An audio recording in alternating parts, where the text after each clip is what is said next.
So, following on from this morning, I did a quick Facebook Live and I was just saying I was going out to revisit a client that I used to see I haven't seen for actually 6 months when we look back at it. So that is how long some visits can be. So don't think when you sign up you have to do weekly appointments or monthly appointments. It will be on a case-by-case basis and obviously what you can afford. So I've taken the photos and normally I take videos as well, but I've got the x-rays from this dog and we've worked together for a long time to get him in a really good place. And that's what I really want to show you now.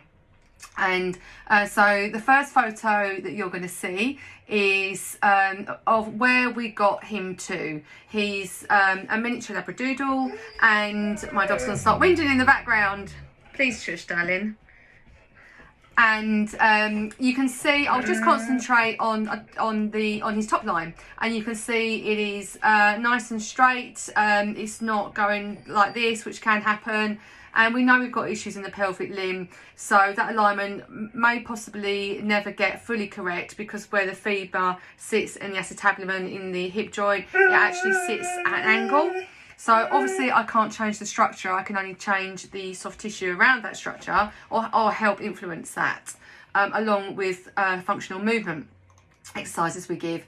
Now the next photo that you're going to see is where we started from. So as you can see, his top line is sloping into his tail, and the pelvic, he just looks so uncomfortable. We've got the wide stance in the pelvic limbs and the narrow stance. We've got a lot of compensatory patterns happening, and that's what we worked through.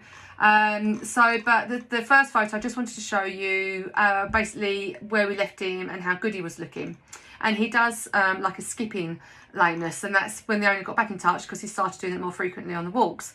And this next photo is where we're at today. So this photo I've taken today is going to go into his file. I have files on all the dogs I treat. I've got the photos, videos, and then I've got my treatment notes. So I've got a constant record, and I can see a timeline of what's happening. Now he's due a groom, so you just got to take that aspect out of it. But as you can see, there is a slight raise, and I can see his top line was no longer as level as we had got it before. In actual fact, his pelvic limb alignment isn't looking too bad here.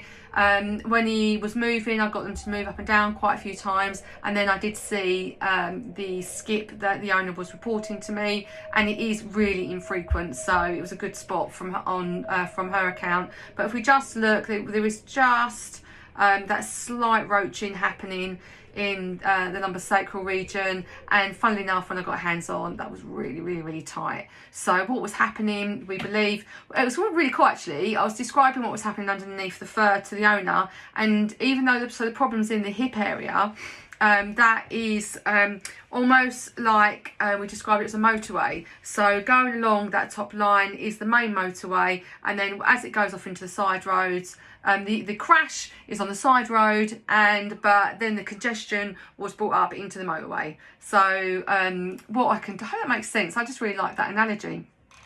So what I'm hoping I've done is now eased off that area and made him a lot more comfortable, taken all that tension away and allowed the motorway to run freely again. Anyway, as you can see, basically we're making progress, and I hope you just enjoyed. I didn't realise I've gone on for so long, so I'm going to go. But this is what happens. Don't just do the sessions in your home. I take away and then I analyse and I can report back. Bye.